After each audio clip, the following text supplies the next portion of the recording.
Magandang gabi sa ating lahat. Welcome to our 365 daily devotion. At ngayon ay patuloy natin pag-aaralan ng ating series patungkol sa seminary edition. At ang paksa natin ngayon ay patungkol pa rin sa mga katawagan o titulo ni Jesus. At ang konsepto natin ay patungkol sa Jesus, the bridegroom.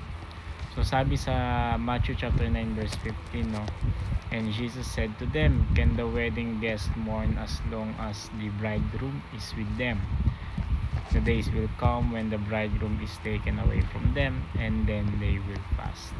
So sabi sa Biblia, ang imahe ng bridegroom ay napakalalim at napakayaman sa kahulugan, hindi lamang ito romantikong larawan, ito ay covenantal. So isang relasyon na nakaugat sa pangako, katapatan at pag-ibig na hindi kumukupas. So lumang tipan pa lang, pinakilala na ang Diyos bilang asawa ng Israel. Ang ibig sabihin ang pag-ibig niya ay hindi pansamantala, kundi ayon sa tipan. Sa bagong tipan, pinahayag ni Jesus na siya ang bridegroom at ang kanyang mga alagad ang mga wedding guests. Sa John chapter 3 verse 39 naman, tinawag ni John the Baptist si Jesus bilang bridegroom at ang church bilang kanyang minamahal na bride. Sa Ephesians chapter 5 verse 25 to 32, malinaw na sinabi na minahal ni Kristo ang iglesia at ibinigay niya ang kanyang sarili para sa kanya upang linisin at gawing banal ang kanyang bride.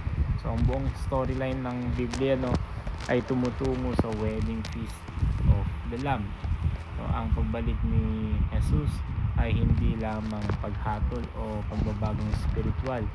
Ito ay ang consummation o konsumasyon ng pag-ibig niya para sa kanyang bride. So kanyang muling pagparito, muling magkikita ang bridegroom at ang bride, at walang anumang makapaghihiwalay sa kanila. Ito ang dahilan kung bakit ang paglalakad sa pananampalataya ay hindi lamang pagsunod sa utos, kundi pagharap sa bridegroom na nagmamahal, naglilinis at naghahanda sa atin para sa kanyang pagbabalik. So siya ay tapat, siya ay masigasig sa kanyang bride, at siya ay tiyak na babalik. So ang aplikasyon natin dito, una, pursue holiness and righteousness. So bilang bride ni Kristo, tayo ay hindi basta sumusunod dahil utos, kundi dahil pag-ibig. Ang isang bride ay naghahanda ng naglilinis at nagpapabago para maging karapat-dapat sa araw ng kasal. Ganon din ang church, tinatawag tayong maging banal, hindi perpekto, pero hinuhubog at nililinis ni Kristo. So ang pursuit of holiness ay hindi tungkol sa pagiging legalistic.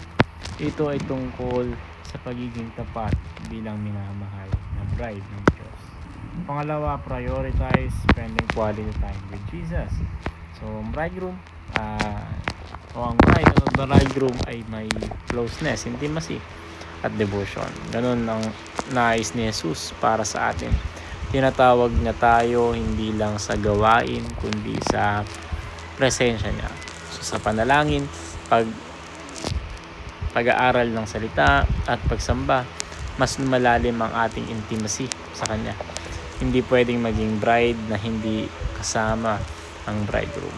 Kaya gawin nating prioridad ang fellowship with Christ, araw-araw.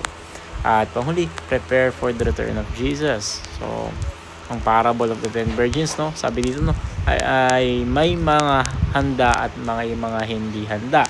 Ang paghahanda ay hindi ginagawa sa huling minuto. Ito ay lifestyle ng pananampalataya, pagsunod at paghahangad sa kalooban ng Diyos. So bilang bride ni Kristo, tayo ay tapat o dapat laging handang salubungin siya.